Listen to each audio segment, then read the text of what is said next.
Hello everyone, welcome back to my channel this side Siddhi. And आज की class में हम सभी डिस्कस करने वाले हैं, जैसे कि आप सभी जानते हैं कि इग्नू में जून में यहाँ पर फाइनली आप सभी के एग्ज़ाम स्टार्ट होने वाले हैं। तो आप में से बहुत सारे स्टूडेंट के डाउट्स थे कि मैम लास्ट मिनट्स पे हमें किस तरीके से प्रिपरेशन करनी चाहिए, कुछ टिप्स लेकर के आइए। तो आज के क्लास में मैं आप सभी के लिए कुछ इंपॉर्टेंट चीज़ें लेकर के आई हूँ कि आपको एग्ज़ाम से पहले किस तरीके से अपने स्टडी को करना है, कौन कौन सी चीज़ें आप लोगों को करनी चाहिए, कौन कौन सी चीज़ें नहीं करनी चाहिए। तो ये आज की वीडियो आपकी बहुत ज़्यादा हेल्पफुल होने वाली है। अगर आपने कुछ भी नहीं पढ़ा और आप लास्ट मूवमेंट पे आप कुछ पढ़ने वाले हैं और आपको लग रहा है कि मुझे क्या पढ़ना चाहिए, कितना पढ़ना चाहिए और सारी चीज़ें, तो वो हम आज की क्लास में डिस्कस करने वाले हैं। तो बिना वीडियो को स्किप करे वीडियो के एंड तक बने रहिएगा। और मेरे चैनल पे फर्स्ट टाइम आए तो चैनल सब्सक्राइब कर लो, बेल आइकन प्रेस कर लो, ताकि आगे आने वाली वीडियोस की नोटिफिकेशन और अपडेट आप सभी को मिलते रहें।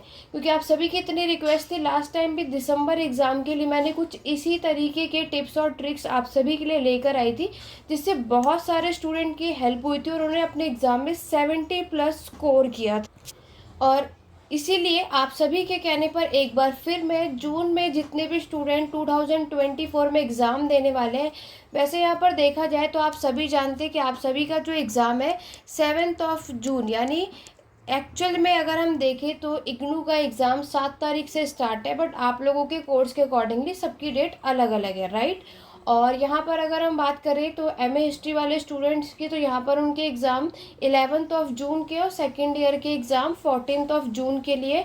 तो आप सभी के पास बहुत ही कम टाइम है, तो आपको इन 10 दिनों में कैसे अपने एग्ज़ाम की प्रिपरेशन करनी है, आइए चलिए बात करते हैं। जैसे कि आज की क्लास में हम डिस्कस करेंगे कि आप लोग अपने एग्ज़ाम में कैसे एक अच्छा स्कोर ला सकते हैं, ईजिली से 70 to 80%। एंड मूवमेंट पर क्या पढ़ना चाहिए, क्या नहीं पढ़ना चाहिए, कहाँ से पढ़ना चाहिए, कौन सी चीज़ सफिशेंट होगी, वो सब कुछ मैं आपको आज की क्लास में बताने वाली हूँ। और लास्ट कह सकते हैं, ये लास्ट मिनट पे हमें एग्ज़ाम की प्रिपरेशन कैसे करनी है वो सब कुछ बताने वाले हैं। ओके, तो चलिए स्टार्ट करते हैं अपनी आज की क्लास को। तो सबसे पहले आपको ये स्टार्टिंग के 5 जो इम्पोर्टेंट पॉइंट्स यहाँ पे नज़र आ रहे हैं, इस पर आपको ध्यान देना। बिना वीडियो को स्किप करे वीडियो के एंड तक बने रहना, क्योंकि यहाँ पर जो भी चीज़ें मैं आपको बताऊंगी बहुत श्योरिटी के साथ आपके लिए बहुत हेल्पफुल होने वाली है। देखो, सबसे पहले आपको पता है कि आपका जो भी कोर्स है, आपको अपना सिलेबस पता होना चाहिए। क्योंकि अगर हमें सिलेबस ही नहीं पता होगा, कि हमने सिर्फ बहुत से ऐसे स्टूडेंट होते हैं जो एडमिशन तो ले लेते हैं, लेकिन उन्हें यही नहीं पता होता हमारे पास बुक कौन सी है, हमारे पास सिलेबस क्या क्या है। तो सबसे पहले आपको उससे अवेयर होना बहुत ज़्यादा ज़रूरी है। तो कुछ आप में से ऐसे भी स्टूडेंट होंगे जिन्होंने अभी तक बुक खोल के भी नहीं देखी होगी, बिल्कुल उन्हें पता ही नहीं होगा। एग्ज़ाम फॉर्म तो फिल कर लिया होगा, लेकिन उन्हें कोई आइडिया नहीं है कि कैसे पढ़ना है, सिलेबस में क्या क्या है। तो उनके लिए मैं आपको बताती हूँ, और जो ऑलरेडी पढ़ चुके हैं उनके लिए बहुत अच्छी बात है। कभी भी किसी भी एग्ज़ाम की प्रिपरेशन करनी हो तो याद रखना, सबसे पहले आपको अपना सिलेबस पता होना चाहिए, ठीक है। सिलेबस एक बार आपने जिस भी एक सब्जेक्ट की एग्ज़ाम की प्रिपरेशन कर रहे हो, सबसे पहले अपने सामने सिलेबस रखो। उसके बाद आपके पास प्रीवियस ईयर क्वेश्चन पेपर होना चाहिए, ठीक है। तो इग्नू के स्टूडेंट है तो आपके पास लास्ट 5 ईयर्स के प्रीवियस ईयर क्वेश्चन पेपर होने ही होने चाहिए। इट मीन्स अगर मैं कहूँ तो 2019 से लेकर के 2023 तक के प्रीवियस ईयर क्वेश्चंस पेपर आप सभी के पास होने ही चाहिए, ठीक है।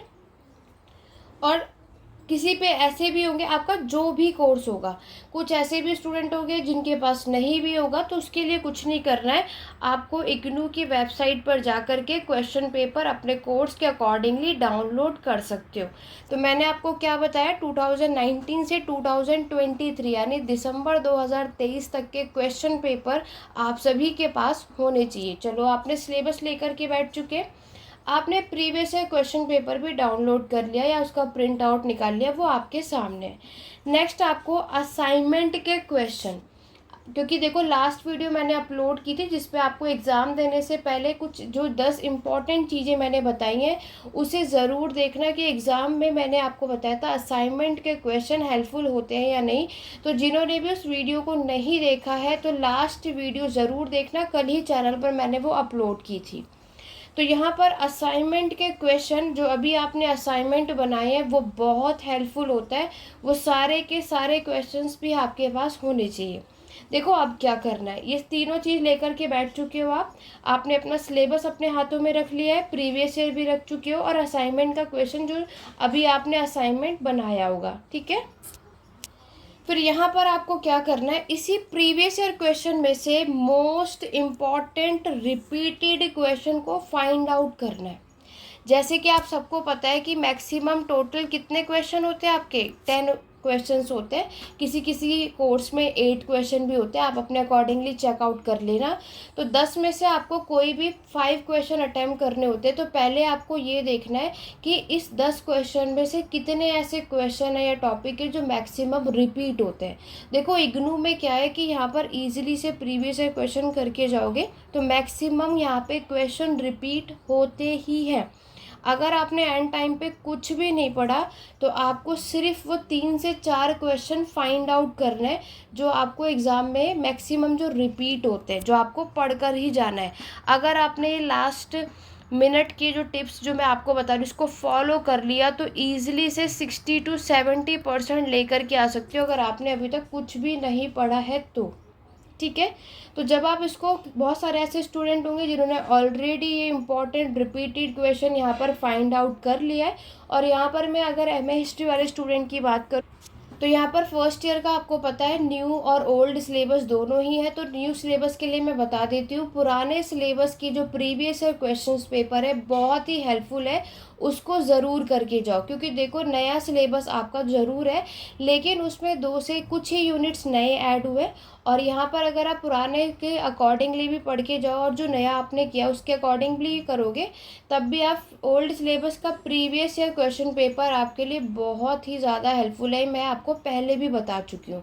तो ऑलरेडी मेरे चैनल पर आप चाहे ओल्ड सिलेबस के स्टूडेंट हो चाहे आप न्यू सिलेबस के स्टूडेंट हो, दोनों की सेपरेटली प्लेलिस्ट बनी हुई है, चैनल पर जा कर के सारी प्लेलिस्ट चेकआउट करो। अगर आप ओल्ड सिलेबस के हो तो ओल्ड सिलेबस के अकॉर्डिंगली प्लेलिस्ट को ओपन करना, और अगर नए सिलेबस की हो तो नए सिलेबस के लिए देखना। और मैंने ऑलरेडी आपको 10 ईयर 5 भी नहीं 10 ईयर के प्रीवियस ईयर क्वेश्चंस पेपर को सॉल्व करवाया है। आई मीन इम्पॉर्टेंट क्वेश्चन बताया, सॉल्व तो नहीं करवाया but yes important question maximum repeat क्या होता है वो मैंने ऑलरेडी बताया। बट एमए हिस्ट्री के अलावा अगर और भी जितने भी इग्नू के स्टूडेंट यहाँ पर वीडियोस देख रहे हैं तो आपको क्या करना है, अपने प्रीवियस ईयर क्वेश्चन पेपर को उठाओ और उसमें से सबसे ज़्यादा रिपीटेड क्वेश्चन, पूरी श्योरिटी है 10 में से 4 से 5, उससे ज़्यादा भी हो जाते हैं, 4 से 5 ऐसे टॉपिक होते हैं जो मैक्सिमम रिपीट होते ही होते हैं, ठीक है। उसके बाद देखो आपको क्या करना है, आपको अपने नोट्स कह सकते हो या फिर प्रेजेंटेशन नोट्स कह सकते हैं अगर हम शॉर्ट में कहें तो नोट्स प्रिपेयर करना है, ठीक है। अभी मैंने जो लास्ट वीडियो बनाई थी उसमें मैंने आपको ये मार्क्स के अकॉर्डिंगली आपको बताया है कि कितने मार्क्स के लिए आपको कितने पेजेस में अपने आंसर राइटिंग को मेंशन करना है। तो उस वीडियो को ज़रूर देखना एग्ज़ाम देने से पहले, उसका लिंक मैं नीचे डिस्क्रिप्शन बॉक्स में भी दे दूँगी। अदरवाइज जस्ट इससे पहली वाली वीडियो आप देखोगे ऑलरेडी मैंने अपलोड की है, कल ही की है, ठीक है। तो यहाँ पर आपको नोट्स किस तरीके से बनाना है, ऑब्वियस है टाइम तो आपके पास है नहीं तो आपको पॉइंट्स में बनाना है, ताकि जब आप अपने एग्ज़ाम देने जाएंगे तो रिवीजन में आपके ही नोट्स आपको काम आए। क्योंकि तब आप प्रीवियस ईयर क्वेश्चन पेपर नहीं पढ़ सकते, असाइनमेंट लेकर के नहीं बैठोगे तो क्या करना है, जो भी आपने इतने 10 दिनों में तैयारियां की है उसका एक नोट्स बना लो, पॉइंट्स में बना लो। बाकी आप सभी इतने बड़े तो हो ही गए, इतने मैच्योर सभी हैं कि अगर आपको कोई भी कॉन्सेप्ट क्लियर हो गया तो आप किसी भी आंसर को 5 पेजेस में या 3 पेजेस में ईजिली से लिख पाओगे। में मैटर करता है लिखना किस तरीके से। मैंने अपने प्रीवियस वीडियो में भी ऑलरेडी बताया कि आपको यहाँ पे टीचर पे इतना टाइम नहीं होता है कि वो आपके पूरे डिटेलिंग में आपके आंसर राइटिंग को रीड करेंगे। तो आपको क्या करना है, कोई भी आंसर हो तो मेनली उस पे जो इम्पोर्टेंट टॉपिक है, इम्पोर्टेंट चीज़ें जो हमें उसमें टीचर को दिखाना चाहिए, वो चीज़ें आपको याद करनी है। क्लियर हो गया? तो चलिए, ये तो बात हो गई कि आपके पास क्या क्या होना चाहिए। और अभी कंप्लीट नहीं हुई वीडियो, इससे आगे भी देखो, क्योंकि आगे भी बहुत इंपॉर्टेंट चीज़ बताने वाली हूँ। आंसर राइटिंग लिखनी कैसे है जिससे अच्छा स्कोर आप सभी कर सकते हो। लेकिन उससे पहले एक बार जल्दी से वीडियो को लाइक और शेयर कर दो, ताकि आपके जितने भी स्टडीज़ ग्रुप है, ताकि और भी इग्नू के स्टूडेंट्स की हेल्प हो सके। और ज़्यादा से ज़्यादा इस वीडियो को आपको शेयर कर रहे हैं, ठीक है। चलिए, यहाँ तक क्लियर हो गया, आगे बढ़ते हैं। नेक्स्ट मैं बात करूँ तो मैंने आपको क्या बताया, आपको अपने आंसर को लिखना कैसे, बहुत ध्यान से समझना। तो देखो, सबसे पहले मैं ऑलरेडी बता चुकी हूँ कि आपको हेडिंग्स का यूज़ करना है, कई बार बताया। और जितने भी पेड बैचेस में हैं उन्हें भी मैंने कई बार बताया। यूट्यूब पर भी इतनी सारी वीडियोस अपलोड करी है, हर एक वीडियो में मैंने चीज़ें मेंशन करी है। आपके आंसर में हेडिंग्स होना इम्पॉर्टेंट है। कोई भी क्वेश्चन हो, चाहे वो आपका 20 मार्क्स का हो, चाहे वो आपका 10 मार्क्स का हो, कोशिश करो आपको उस आंसर में ज़्यादा से ज़्यादा हेडिंग्स यूज़ करनी है। दूसरी चीज़ कि आपको अपने आंसर में एग्जाम्पल भी देने, आपको आपका जो भी सब्जेक्ट होगा उसके अकॉर्डिंगली आपको कोशिश करनी है। आप किसी भी टॉपिक को समझाना चाह रहे हो तो आप उसमें एग्जाम्पल के थ्रू भी एक्सप्लेन कर सकते हो। इससे एक ईजिली से टॉपिक हम किसी को समझा सकते हैं, ठीक है। नेक्स्ट बात आती है पॉइंट वाइज और पैराग्राफ। देखो, यहाँ पर दोनों में आप अपने आंसर राइटिंग को लिख सकते हो, बट मैं यही कहूँगी कंप्लीटली अपने आंसर को पॉइंट में मेंशन मत करना, उससे मार्क्स थोड़े कम आते हैं। कोशिश करो पैराग्राफ में आंसर करो, पैराग्राफ में करते हुए बीच में पॉइंट में भी कर सकते हैं, बट पूरा कंप्लीट आंसर पॉइंट वाइज ना करो तो बेटर होगा। उसके बाद आप अपने आंसर राइटिंग में डायग्राम बना सकते हो, मैप बना सकते हो। जैसे कि हिस्ट्री के स्टूडेंट है तो आपको जिस भी क्वेश्चन में लगता है कि आपको मैप बनाना है तो आता है आपको, तो उस क्वेश्चन में मैप ज़रूर बना कर आओ। और अगर किसी अदर सब्जेक्ट की हो तो डायग्राम भी आप लोग बना सकते हो, जैसे मैथ के होंगे या फिर फिजिक्स के स्टूडेंट होंगे या किसी अदर सब्जेक्ट में, कि अगर आपको लगता है कि डायग्राम है, कोई साइंस का स्टूडेंट होगा तो आप लोग अपने आंसर राइटिंग में डायग्राम भी बना सकते हैं। बट एक चीज़ याद रखना, कोई भी चीज़ बनाओगे तो आपको क्या करना है, बॉक्स के अंदर, और बहुत ज़्यादा बड़ा नहीं बनाना है, सिर्फ इतना बनाना है कि वो देखने में सही लगे। क्योंकि यहाँ पर बहुत सारे स्टूडेंट क्या करते हैं, एकदम बड़े बड़े डायग्राम और मैप बनाकर आते हैं, जिससे टीचर को क्या लगता है कि वो अपने आंसर को इस तरीके से कंप्लीट करने वाले हैं। तो आपको इस तरीके से शो नहीं करना है कि आप अपने आंसर राइटिंग को कैसे भी करके बस फिल करने में लगे हुए, ठीक है। नेक्स्ट, आपको जितने भी थिंकर्स होते हैं, स्कॉलर्स होते हैं या फिर हिस्टोरियंस, इतिहासकार होते हैं, पूरी कोशिश करो अपने आंसर राइटिंग में इन सब के नेम मेंशन करने ही करने हैं। मैं अपने हिस्ट्री वाले स्टूडेंट को भी ये बात कहती हूँ कि आपको पूरी कोशिश करनी है। ज़्यादा नहीं कहूँगी कि किसी भी टॉपिक में कभी कभी बहुत सारे हिस्टोरियंस या स्कॉलर्स के नेम होते हैं, लेकिन मैक्सिमम आपको कोशिश करनी है कहानी की बजाय किस स्कॉलर ने उस टॉपिक को लेकर के क्या बात कही है, कौन सी बुक मेंशन करी है, उनके क्या व्यूज़ हैं, इस पे ज़्यादातर फोकस करना। जब आप अपने नोट्स को प्रिपेयर कर रहे होंगे तो आपकी कोशिश होनी चाहिए कि आप क्या करें, अपने थिंकर्स और स्कॉलर्स के नेम मेंशन करो, ठीक है। बाकी स्टोरीज तो आप सभी को पहले से ही पता है उससे रिलेटेड, लेकिन उसमें स्कॉलर्स या थिंकर्स के क्या व्यूज़ है ये ज़रूर पता होना चाहिए। पॉलिटिकल साइंस वाले स्टूडेंट्स होंगे उनको भी ये चीज़ सेम चीज़ एज इट इज़ करनी। सोशियोलॉजी के हुए, इंग्लिश के हुए, किसी भी कोर्स के लिए अगर आप लोग यहाँ पर एग्ज़ाम देने वाले हो तो, ठीक है। नेक्स्ट, अगर हम बात करें आंसर राइटिंग लिखनी कैसी, तो मैं पहले भी बता चुकी हूँ, हमेशा अपने आंसर की शुरुआत इंट्रोडक्शन, प्रस्तावना से करना है। उसके बाद मेन बॉडी लिखनी है, यानी कि जो भी आपके एग्ज़ाम में क्वेश्चन पूछा गया है फिर उस पर बात करनी है, और एट द एंड कॉन्क्लूजन यानी निष्कर्ष करना है। मैं ये नहीं कहूँगी कि पूरे 5 क्वेश्चन में ही आपको इंट्रोडक्शन या कॉन्क्लूजन देना है, लेकिन आप पूरी कोशिश कर सकते हो कि ज़्यादा से ज़्यादा क्वेश्चन जो आंसर राइटिंग करने वाले हो कुछ आपको इसी तरीके से ही आप उसको मेंशन कर सको, ठीक है।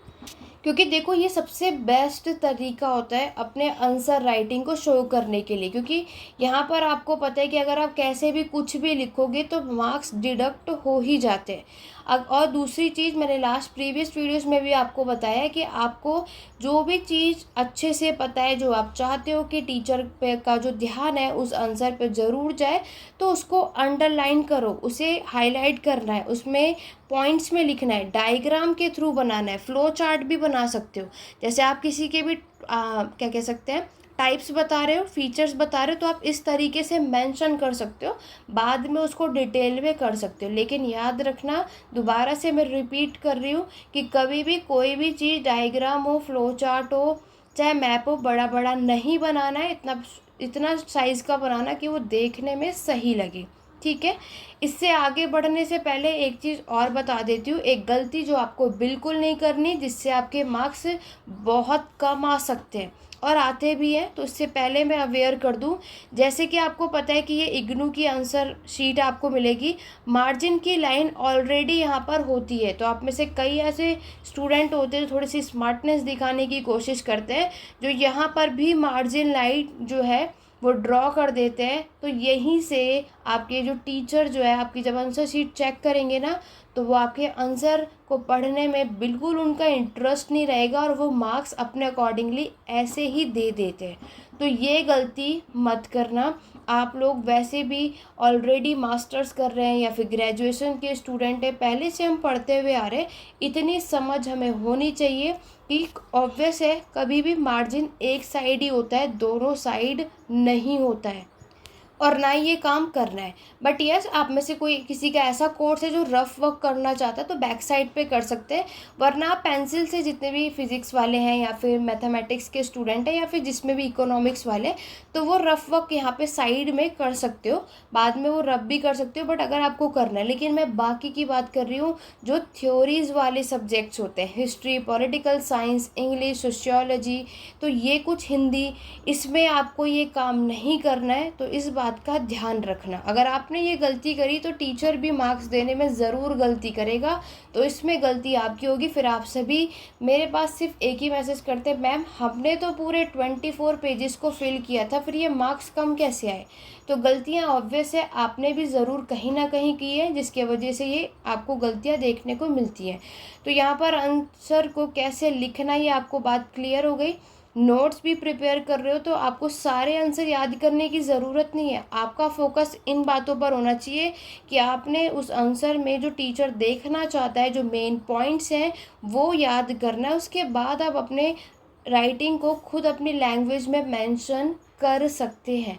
आप में से कई ऐसे स्टूडेंट हैं जिसको डाउट होता है कि मैम इग्नू की जो बुक है और हम जो आंसर करने वाले हैं, क्या वो इग्नू की बुक से ही कर सकते हैं, अपने साइट से नहीं लिख सकते? तो इसके बारे में भी मैं आपको बताती हूँ।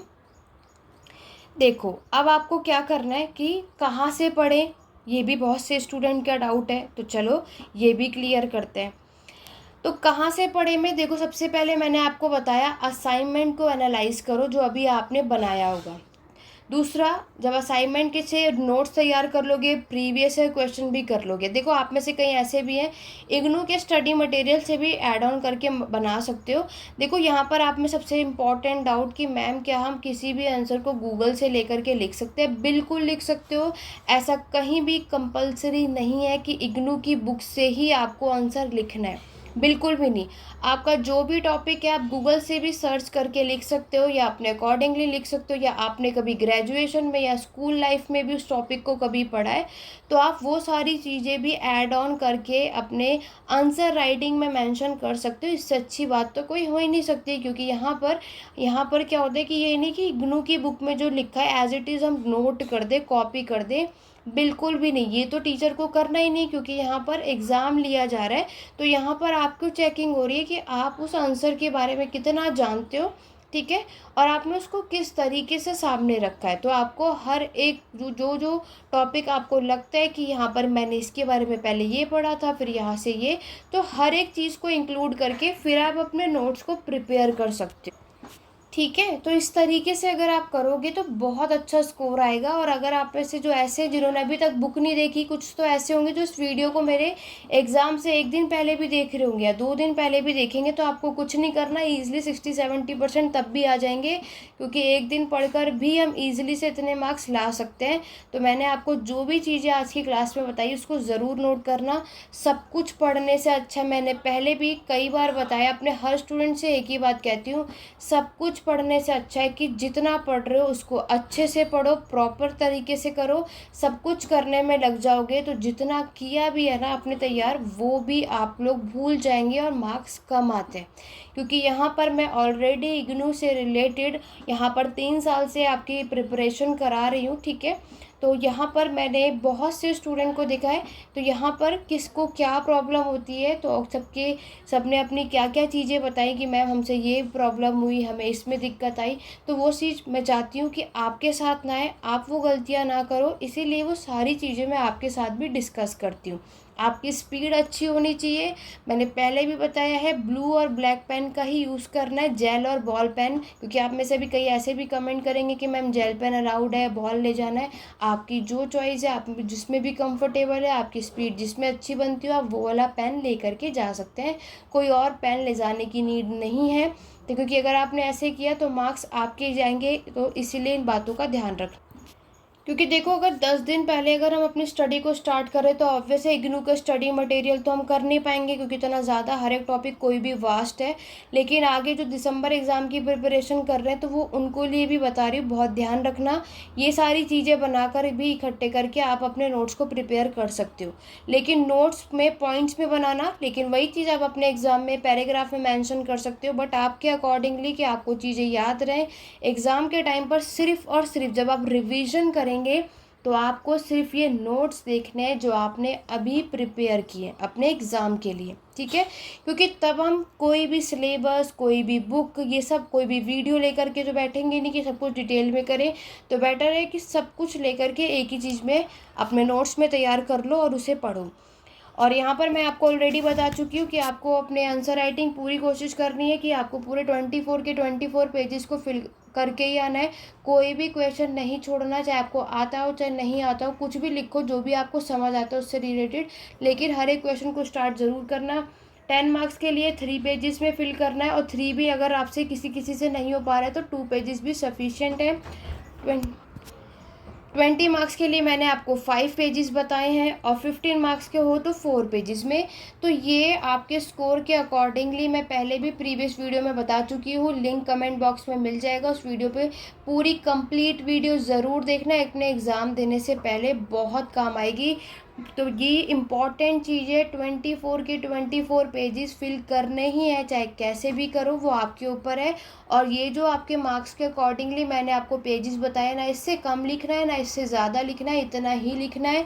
और किस तरीके से लिखना है वो भी मैंने आपको चीज़ें बता दी। और पूरी कोशिश करना कि राइटिंग आपकी नीट और क्लीन हो, क्योंकि यहाँ पर टीचर के पास सिर्फ आपकी ही आंसर राइटिंग नहीं होती कि वो सिर्फ एक ही स्टूडेंट का चेक करेंगे, बहुत सारे स्टूडेंट की होती है। तो हेडेक हो ही जाता है कि अगर आपकी राइटिंग इतनी ज़्यादा बेकार होगी तो ऑब्वियस है मार्क्स भी उतने ही अच्छे टीचर आपको देंगे। समझ सकते हो आपकी मैं कहना क्या चाहती हूँ।